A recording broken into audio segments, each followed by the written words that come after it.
আসলে এই অসময়। আসুন। হ্যাঁ, নমস্কার। তোমার হাত আছে তো পরিষ্কার? তাই তো জানালাম নমস্কার। ও আচ্ছা আচ্ছা, তো কি কারণে আমাকে স্মরণ করলে বাবা? সংসারের তেরোটা তো মেরে দিয়েছেন। মানে তুমি সেই সুধাদেবীর অপদার্থ জামাই?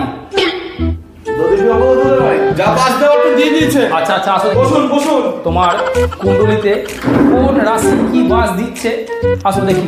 বসুন। আচ্ছা দেখি বাবা, তোমার হাতে একটু দেখি। দেখুন।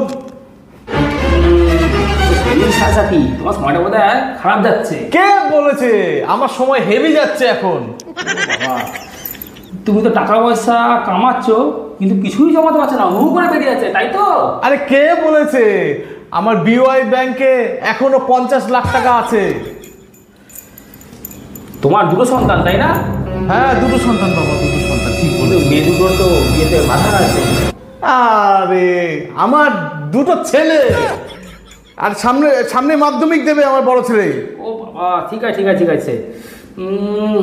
এই তো তোমার এখানে এই গ্রহটা, তার মানে তোমার বউ তোমাকে খুব অশান্তি করে তাই না তোমার সাথে? হ্যাঁ হ্যাঁ বাবা, হ্যাঁ, অশান্তি করে। বউয়ের হাত থেকে রেহাই তুমি চাও? হ্যাঁ হ্যাঁ হ্যাঁ হ্যাঁ হ্যাঁ। এদিকে শোনো, একটা উপায় তোমাকে বলি। বলেন। ঠিক আছে? হ্যাঁ বাবা, হ্যাঁ বাবা, তোর মাঝখানে ঠেঙে পড়লাম। মাঝখানে ঠেঙে পড়বো। টাকা আমাকে দাও, আমি চলে যাই বাবা। আরে অবশ্যই বাবা, আমার বাবা তুই বাঁচালো আমায় বাবা, তোমার টাকা নাও, এই নাও। বাবাকে জয় হো। আমার কথা তুমি মেনে চলে বাবা, মেনে চলো। বাবাকে জয় হো।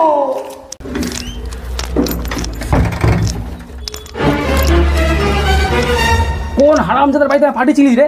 হ্যাঁ, একদম হারামজাদা। লাস্টে তোর বোর কথা না বলতে পারলে আমার তো একদম সম্মান মাটিতে মিশে যেত। ভাগ্যিস তোকে বউয়ের ব্যাপারে একটু ভুংচুং দিলাম।